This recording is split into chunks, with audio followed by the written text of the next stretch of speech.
Boa tarde, galerinha linda do terceiro ano. Espero que vocês estejam todos bem, muito saudáveis, principalmente, tá? Pessoal, como de costume, nós iremos começar a nossa aula de história focando na atividade da semana passada. A atividade da semana passada foi a atividade 4, né, do terceiro bimestre. E aí eu vou comentar para vocês as questões discursivas, tá certo? As questões de marcar vocês encontram, né, aí a resposta no próprio formulário, então eu vou comentar somente as discursivas. Então, a primeira era relacionada a uma charge, né? Pedi para você descrever a charge abaixo e interprete-a utilizando-se dos seus conhecimentos acerca da crise de 1929, tá? Então, a primeira coisa que seria descrever, né? Então, o que você está vendo? Então, você poderia dizer que a imagem mostra várias bolsas organizadas para demonstrar um efeito dominó, né? E essas bolsas são, na verdade, representam, na verdade, a bandeira de diversos países. Descrição ok, certo? E poderia ainda acrescentar que a primeira bandeira que aparece é a dos Estados Unidos, que é uma coisa bem significativa, né? E interprete utilizando-se dos seus conhecimentos acerca da crise de 29. A partir da crise de 29, o que é que a charge quer demonstrar? Que, por que bolsa também, né? Por causa da bolsa de valores, né? Que é justamente onde começa essa questão da crise, né? Uma desvalorização de ações da bolsa de Nova York. Então, poderia colocar aqui a interpretação seguinte, que a imagem representa a crise de 29, iniciada nos Estados Unidos, e que acabou por afetar a economia mundial, né? Visto que os Estados Unidos, nesse momento, já possuíam um status de potência mundial. Então, sua economia, quando foi afetada pela crise de 29, acabou por afetar a economia mundial. Só quem escapou foi quem não tinha o mesmo sistema econômico, né? O único país aí, no caso, nesse momento, que realmente vai escapar da crise porque o seu sistema econômico era o socialismo, vai ser a União das Repúblicas Socialistas Soviéticas, que hoje é a Rússia. Tá? Então, só vai escapar porque não tinha o mesmo sistema econômico. A outra questão, também baseada no imagem, né? Coloca a imagem abaixo, apresenta uma grande contradição. Aponte-a, ou seja, aponte a contradição e escreva um texto curto refletindo sobre os impactos sociais da crise de 29, especificamente nos Estados Unidos. Então, o que é que o aluno poderia comentar aqui? Primeiro, apontar a contradição, né? Qual é a ironia que temos aqui nessa imagem? Que temos uma fila de pessoas, né? Aqui tem a legenda para o que é, né? Fila de sopa para desempregados durante a crise. Eita, botei desempregados, desculpa. Desempregados. Fila de sopa para desempregados durante a crise de 1929 em frente a uma propaganda do American Way of Life, né? Que era aquele jeito americano de viver baseado no consumismo exacerbado, que inclusive foi exportado para cá, né? Para todo mundo capitalista, essa ideia aí do consumo exacerbado. Então, o aluno poderia apontar, primeiramente, essa questão da contradição. Por quê? Porque existe uma fila de pessoas para conseguir o básico, o alimento, e ao fundo a gente tem uma celebração do consumismo, né?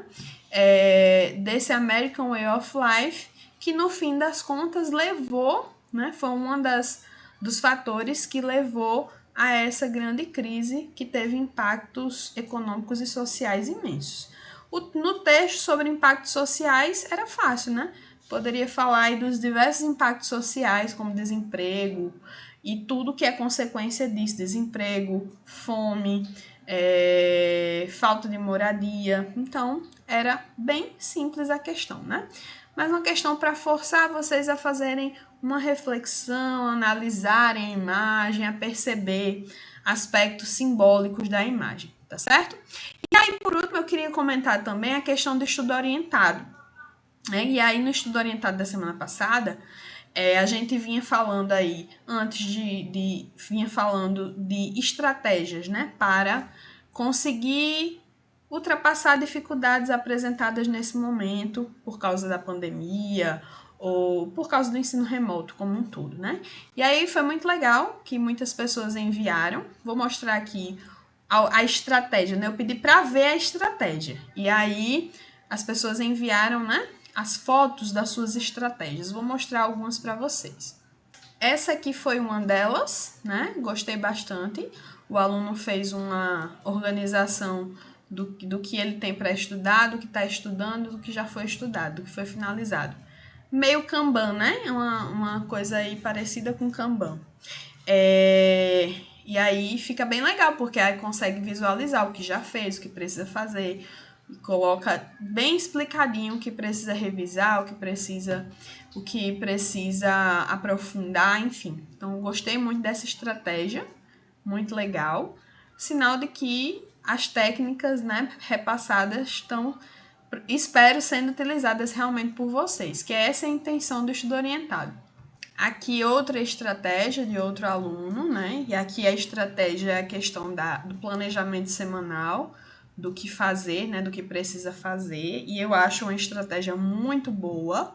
Eu, particularmente, é a estratégia que eu adoto, porque eu consigo visualizar tudo que eu preciso fazer. E aí eu vou lá, né? Dando ok no que eu já fiz. E realmente é o que me ajuda, assim, a entender, a entender o que eu preciso fazer. Porque tem tanta coisa que se você não fizer isso, eu fico perdida, realmente. E aí teve gente também que fez cartaz aí motivacional para si mesmo, né? Uma automotivação. Também muito legal, né? Porque às vezes a gente vê essa mensagem, né? De auto-incentivo, né? E é interessante que pode funcionar, né? Talvez não para todos, mas tem pessoas que realmente podem visualizar aquela mensagem ali e fica como um lembrete, né? Do que a pessoa quer, do que a pessoa almeja, do objetivo e o que precisa fazer para atingir esse objetivo, tá certo? Então, gostei muito, gente, tá? Da atividade de vocês. E espero que realmente vocês estejam colocando essas estratégias de fato em ação e elas ajudem realmente vocês. Agora, vamos para a aula dessa semana, finalizar a nossa discussão sobre a crise de 1929, hoje focando no momento de recuperação da economia, que a gente vai ver hoje como aconteceu essa recuperação, quais foram as estratégias utilizadas para a recuperação da economia estadunidense. Vamos embora. Então, como eu falei, o nosso desafio dessa semana é basicamente compreender como foi a recuperação da economia, né, pós-crise de 1929, tá bom? Então, vamos focar nesse objetivo. Gente, é possível que vocês tenham se perguntado, né, ao longo da aula da semana passada, por que não foi feito algo, né, para tentar, por exemplo, se o problema era a superprodução, né, por que não foi feito não foi freada essa produção, não diminuíram essa produção? Por que o Estado não fez alguma coisa, né? O presidente na época não fez algo, não interviu na economia. Então, eis aqui algumas coisas que explicam isso, certo? Primeiramente, é importante a gente lembrar que nos Estados Unidos, principalmente, havia uma grande crença na autorregulação do mercado, que é basicamente uma ideia do liberalismo econômico, né? Que é a ideologia por trás do capitalismo, né? Que é o sistema econômico que a gente vive, certo? Então, segundo o liberalismo econômico, o mercado se autorregula. Não, o Estado, né, não deve intervir na economia porque o mercado ele mesmo vai se autorregulando, vai se reorganizando. Então havia uma grande crença nisso aqui e por isso o Estado demorou tanto a fazer algo para barrar a crise, certo? O presidente à época, esse bonitão aqui, né, que era o Hoover, ele acreditava muito fortemente nessa ideia da autorregulação do mercado e, por isso, basicamente não tomou medidas, né, para barrar essa crise. A galera ficou meio que esperando que a economia se reorganizasse, né? Então, isso nos Estados Unidos, certo? A nível internacional, a gente tem uma questão bem interessante da gente analisar, que é o seguinte. Foram se formando blocos de nações, com os países se envolvendo em ações essencialmente defensivas, o que redundou na escalada do protecionismo, nas desvalorizações competitivas e na busca de soluções autárquicas.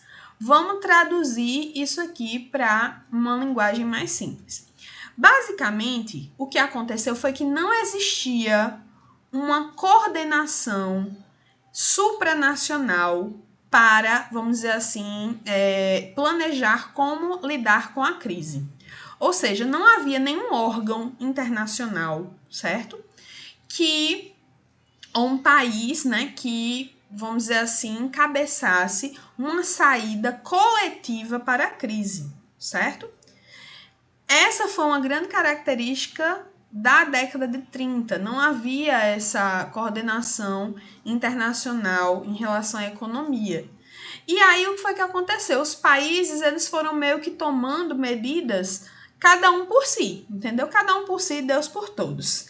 E aí, cada um foi tentando escapar, né? Como podia, foi tomando medidas geralmente defensivas para defender a sua economia, de protecionismo, que significa justamente isso, o Estado intervir para deixar o seu país mais competitivo, geralmente desvalorizando a sua própria moeda, para deixar o seu produto mais competitivo no mercado internacional, e cada um que fizesse isso, né? Medidas defensivas. Isso foi muito prejudicial porque não houve, então, uma tentativa coletiva, né, de solucionar a crise. Isso acabou acirrando ainda mais as rivalidades nacionais e deu livre acesso para alternativas autoritárias em alguns locais, em alguns países, certo? Medidas autoritárias nas quais o Estado não observava o bem comum, vamos dizer assim, e tomava medidas autoritárias. Então, principalmente nesse aspecto, preste bem atenção, como a crise de 29, ela também piorou as rivalidades internacionais que já existiam em função do fim da Primeira Guerra Mundial. Preste bem atenção nisso, porque esse é um dos fatores motivadores da outra guerra, da Segunda Guerra Mundial, certo? Então, como eu tinha dito para vocês, o presidente à época era o Herbert Hoover, né? Governou justamente no período do ápice da crise, né? De 29 até 33. E como eu falei, ele bastante ligado ao liberalismo econômico e não tomou medidas mais eficazes para combater a crise de 1929, certo? A saída para a crise veio com esse senhorzinho aqui, o Franklin Delano Roosevelt, que governou os Estados Unidos de 1933 até 1945. Gente, esse cara se reelegeu umas 3 vezes, tá? E isso é, obviamente, um aspecto que demonstra o sucesso do seu governo, né? Na verdade, eu acho que ele até ganharia de novo. O que aconteceu foi que em 45 ele faleceu, né? Então, não tinha realmente como ele continuar no poder, certo? Então, vamos entender como foi que o Franklin Delano Roosevelt, obviamente, com todo um aparato, né, de outras pessoas que compunham o governo dele, conseguiram retirar os Estados Unidos dessa grande crise econômica. Então, para enfrentar a crise econômica e social, né, o Roosevelt utilizou de medidas inspiradas num economista chamado John Maynard Keynes, certo? Era um economista britânico, né? E a teoria dele ficou conhecida como keynesianismo, ou teoria keynesiana, né? E o que é que o keynesianismo tinha como central? Qual era a base central, a ideia central do keynesianismo? Era abandonar as medidas liberais, certo? Do liberalismo econômico que a gente falou anteriormente, principalmente no sentido de apoiar a intervenção do Estado na economia. Ou seja, o keynesianismo trazia como ponto de saída para a crise a ideia de que o Estado, o governo, tinha que intervir na economia, não podia deixar o mercado se autorregular, tá? E isso é um ponto muito polêmico. Por quê? Porque, gente, nesse período aqui, a gente tinha já uma grande rivalidade entre Estados Unidos, representando o capitalismo, e União Soviética, representando o socialismo. E o socialismo é basicamente focado na ideia justamente do Estado intervir o tempo todo na economia. Então, era uma situação complicada adotar essas medidas nos Estados Unidos. Muitos conservadores, políticos conservadores, viam isso como uma quase aproximação com medidas socialistas e, por isso, viam a questão com maus olhos, certo? Então, é um ponto interessante da gente também perceber, observar, tá certo? E aí, finalmente, vamos para a prática. Como foi, de fato, que então o projeto de Roosevelt deu certo? O projeto foi chamado de New Deal, né, que significa novo acordo ou novo negócio, né? E, como a gente já falou, qual era a base teórica do New Deal? O keynesianismo. E qual era a base do keynesianismo? A ideia da intervenção do Estado na economia. Mas como, professora, como o Estado interviu na economia e como melhorou a economia? Bom, por exemplo, uma das coisas que a gente poderia destacar foi a criação do sistema de seguridade social, que vai tentar promover o chamado estado de bem-estar social, que vocês devem, inclusive, ter ouvido falar já em sociologia, certo? E qual é a ideia do estado de bem-estar social? É que o Estado garanta condições mínimas de uma vida digna para a sua população. Por exemplo, criando o seguro-desemprego, que foi uma das coisas que foram criadas nesse sistema de seguridade social. Tá? Por quê? Porque é um tipo de auxílio que vai possibilitar que as pessoas tenham um consumo mínimo, pelo menos do que precisam para sobreviver. E isso, obviamente, vai fazer com que a economia gire, né? Construção de obras públicas, certo? Então, de rodovias, de ferrovias, que faziam o quê? Empregavam pessoas, você tinha aí a produção. Olha só como isso movimenta a coisa. Para um pouquinho para pensar. Quando você tem uma grande obra pública, você tem emprego de várias pessoas, tanto na parte mais pesada quanto na parte de planejamento, certo? Você tem compra de materiais de construção e, consequentemente, você tem uma melhora da situação da indústria, né, que produz esses materiais, certo? Se você tem pessoas empregadas, você tem pessoas consumindo, logo essas pessoas vão também girar a economia por meio da compra, né, de produtos agrícolas e industrializados e também gerando impostos que vão sustentar essas medidas, certo? Estímulos à produção agrícola, empréstimos aos bancos para evitar falências e desvalorização do dólar para tornar as exportações mais competitivas, certo? Então, parece uma coisa estranha, né? Desvalorizar a própria moeda, mas qual era a intenção? Era fazer com que os produtos de exportação ficassem mais baratos e aí se tornava mais competitivo no mercado internacional, tá? Galera, ó, essa imagenzinha ela tenta reproduzir de uma forma mais simplificada como funcionava o New Deal. Você observa que é meio que um ciclo, né? Então você tem o pacote de medidas do governo, como por exemplo, grandes obras públicas, aí isso gera emprego, isso aumenta o rendimento familiar, aumenta o consumo. Se aumenta o consumo, aumenta também a produção industrial e o escoamento da produção agrícola, né? Aqui, obviamente, falando de alimentos. Você tem uma reanimação do comércio, criação de novas empresas e tudo mais. Isso gera impostos e a própria compra das pessoas, né? O próprio consumo também gera impostos.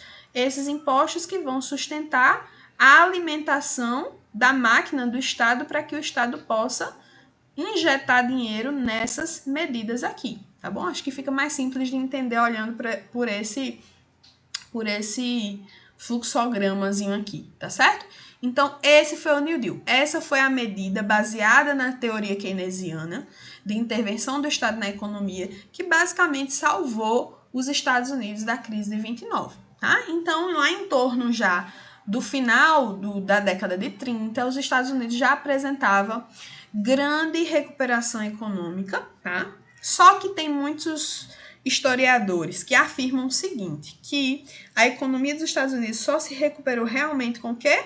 Com a Segunda Guerra Mundial, porque aí ele toma de novo aquela posição, né? Aquela posição neutra, depois entra na guerra, e aí lucra muito com a guerra e isso efetua um novo momento de desenvolvimento econômico e industrial para os Estados Unidos, tá certo? Porém, é inegável que o New Deal teve muito sucesso, é tanto, né, que o próprio Franklin Delano Roosevelt, ele acabou sendo considerado um dos melhores presidentes de todos os tempos dos Estados Unidos, certo? As orientações do New Deal, né, ou as medidas, basicamente, do New Deal, elas vão ser efetuadas até o fim dos anos 60, 70, que é o momento que o neoliberalismo, que é o regime, né, é o sistema, a ideologia econômica que a gente vive hoje, passa a vigorar nas principais economias capitalistas do mundo e vai começar um desmonte, né, dessas ideias aqui de sistema de estado de bem-estar social. Como? Principalmente através da privatização de empresas que antes eram públicas, né? E aí vai meio que,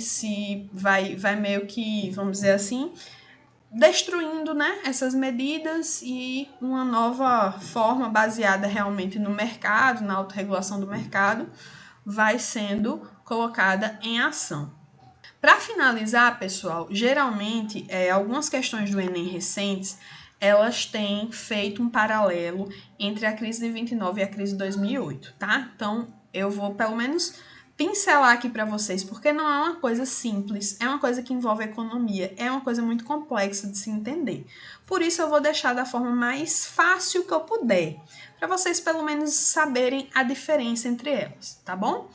Mas veja só, o que é que elas têm em comum? A crise de 29 e a crise de 2008 começaram no mesmo lugar, nos Estados Unidos, então é uma coisa que elas têm em comum. Outra coisa que elas têm em comum, obviamente, é que são crises de quê? Do sistema capitalista. Né? São grandes crises do sistema capitalista. Qual foi a pior? A de 1929. A de 2008 teve impactos muito grandes. Aqui no Brasil a gente não sentiu ela de imediato, porque a nossa economia estava muito aquecida, mas ela foi sendo sentida depois, né? Alguns anos depois a gente percebeu os impactos dessa crise. Então vamos lá. A crise de 29 ela foi causada basicamente pelo quê? Pela crise de superprodução e subconsumo. Lembra que a gente falou? A indústria muito aquecida, só que vai tendo uma dificuldade de escoar a produção. E é a maior causa da crise de 29, então é essa aqui, tá? Qual foi a saída para ela? A intervenção estatal na economia, focando no bem-estar social, no estado de bem-estar social que a gente acabou de falar. A crise de 2008, ela foi causada por vamos dizer assim, de uma forma bem simples, um afrouxamento de crédito, né? Então, os bancos começaram a conceder empréstimos de forma sem rigor, sem realmente ver se a pessoa tinha como pagar. Geralmente, esses empréstimos eram usados para comprar casas, que o mercado estava bastante aquecido, o mercado imobiliário nos Estados Unidos, certo? E aí essas pessoas compravam muitas vezes para investir, né? Compravam casas para investir, porém chegava um momento que essas pessoas não podiam pagar, né? E aí o que é que acontecia? Uma supervalorização de ativos imobiliários, uma especulação, né, imobiliária muito grande, as pessoas querendo ter lucros a curto prazo e comprando vários imóveis. Chegava um momento que não podia pagar, aí começava a vender de uma maneira, ou parava de pagar o empréstimo, que dificultava as coisas para os bancos de uma forma geral, ou passava a vender isso de uma forma muito barata, o que também fazia com que houvesse uma queda, né, de ações relacionadas aos imóveis. Então, basicamente, foi isso que causou a crise de 2008. De uma forma resumida, você precisa saber o quê? O que causou a crise de 2008 foi a bolha imobiliária, certo? E qual foi a saída, ou qual foi a medida tomada? Intervenção estatal na economia, só que com foco na recuperação dos bancos. Não houve um foco, como em 29, na questão do bem-estar social. Houve um foco na recuperação dos bancos, evitar a falência dos bancos, reanimar os bancos, tá certo? Então, basicamente, é isso que é importante saber sobre essas duas crises. E eu gostaria só de acrescentar uma informação sobre o Brasil, né? Lembra que aqui no Brasil, como o grande comprador de café era os Estados Unidos, a crise de 29 nos impactou em cheio, né? Porque era basicamente o único produto de exportação importante que a gente tinha, era o café. Já em 2008, a nossa economia estava mais diversificada, embora ainda muito focada na agroexportação, mas ela estava mais diversificada. Não dependia, vamos dizer, só de uma coisa. Então, por isso também que a crise de 2008 ela teve impactos menores em grande parte dos países, né? A economia dos países estava mais complexa, mais diversificada, então ela teve um impacto de certa forma menor, tá bom? E aí eu quero deixar para finalizar uma dica para vocês de um aplicativo que eu descobri essa semana, que é o CDF, tá? Para você baixar, você vai lá no Play Store e coloca CDF, ops, botei CFD, desculpa gente, é CDF Futura, e aí você baixa, né, esse aplicativozinho. Gente, para vocês que estão aí preocupados com o Enem, ele é muito legal, porque ele tem uma parte só de Enem, tá? E tem também outros desafiozinhos, tem atualidades, né? Bom também para vocês. Tem como vocês criarem quiz.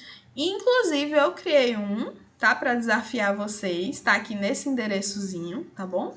Então, se vocês puderem, né, baixar, vocês vão aqui nesse linkzinho aqui, ou colocam o PIN, que é esse, né? Esse númerozinho aqui, e podem responder lá as perguntinhas que eu fiz sobre a crise de 29, para vocês testarem os conhecimentos sobre a crise de 29 num quiz bem rapidinho, bem interessante. Outra coisa legal é que na parte do Enem lá, vocês podem inclusive jogar um contra o outro, né? Podem fazer essas competiçõezinhas entre vocês, ver quem acerta mais, enfim.